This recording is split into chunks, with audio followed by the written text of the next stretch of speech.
حضرت عائشہ رضی اللہ تعالی عنہا فرماتی ہیں کہ رسول اللہ صلی اللہ علیہ وسلم جب دیکھتے کہ آسمانوں پر بادل آ گئے ہیں اور آندھیاں چلنا شروع ہو گئی ہیں تو آپ کا چہرہ انور تبدیل ہونا شروع ہو جاتا اور آپ ادھر ادھر ٹہلنے لگتے۔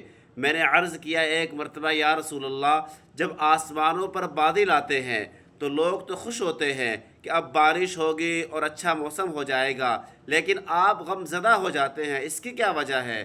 آپ نے فرمایا اے عائشہ، پہلی قوموں پر جو اللہ کا عذاب نازل ہوتا تھا وہ عام طور پر آسمانوں سے بادل برسنے کی صورت میں یا تیز آندھیاں چلنے کی صورت میں ہوتا تھا۔ جب یہ آسمانوں پر آتے ہیں تو مجھے ڈر لگتا ہے کہیں میری امت پر اس طرح کا عذاب نہ آ جائے، اس لیے میں غم زدہ ہو جاتا ہوں جب تک بارش برس نہ جائے اور آندھیاں آ کر چلی نہ جائیں۔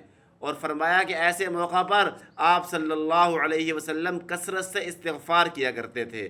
آج ملک پاکستان پر کچھ ایسے ہی حالات ہیں، پورا پاکستان سیلاب میں ڈوبا ہوا ہے، تیز بارشوں میں ڈوبا ہوا ہے۔ بنیر میں ایسے عجیب و غریب سیلاب آئے کہ جس میں ایسی ایسی مثالیں ملی کہ بیان کرتے ہوئے رونگٹے کھڑے ہو جاتے ہیں۔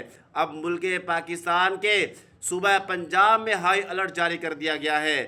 یہ ستلج اسی طرح چناب اور راوی انتہائی بفرے کھڑے ہیں، کسی بھی وقت جو ہے انتہائی سخت قسم کے واقعات رونما ہو سکتے ہیں۔ ایسے موقع پر ہمیں جہاں اسباب اختیار کرنے کا حکم ہے، اس سے کہیں بڑھ کر اجتماعی طور پر توبہ اور استغفار کا حکم ہے۔